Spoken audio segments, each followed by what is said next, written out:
Ferdinand approaches his twin sister, the Duchess, and forces her to promise that she will not remarry.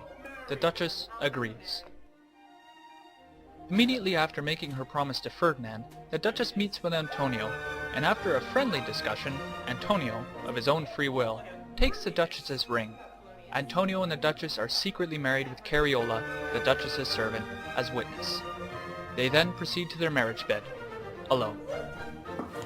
Find that the Duchess is pregnant, and has been unsuccessfully trying to hide her pregnancy under loose clothing.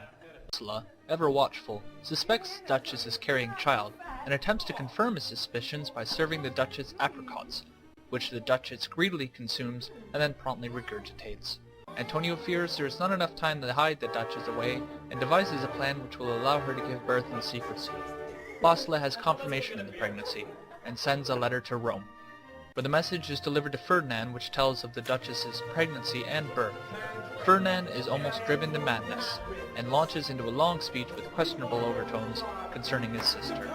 Here is the summary. Several years pass, the Duchess has 2 more children. Ferdinand finally confronts the Duchess and vows never to look upon her again. The Duchess confides in Bossela. The Duchess is arrested and imprisoned in her palace, while Antonio takes his eldest son and flees from Milan. The act opens with Ferdinand receiving a report on how the Duchess is bearing her imprisonment. Bossela tells Ferdinand that the Duchess is doing so nobly, so Ferdinand proceeds to torture the Duchess by showing her a severed hand which he tells her is Antonio's, along with waxen figures which appear to be Antonio and their children, dead. Eventually Bossela enters the chamber with 2 executioners, and informs the Duchess that he has come to make her tomb.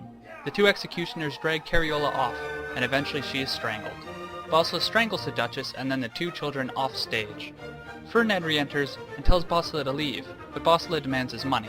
Ferdinand refuses to pay Bossela, creates a clever distraction, and runs away. The Duchess stirs only to cry out Antonio, and then finally dies.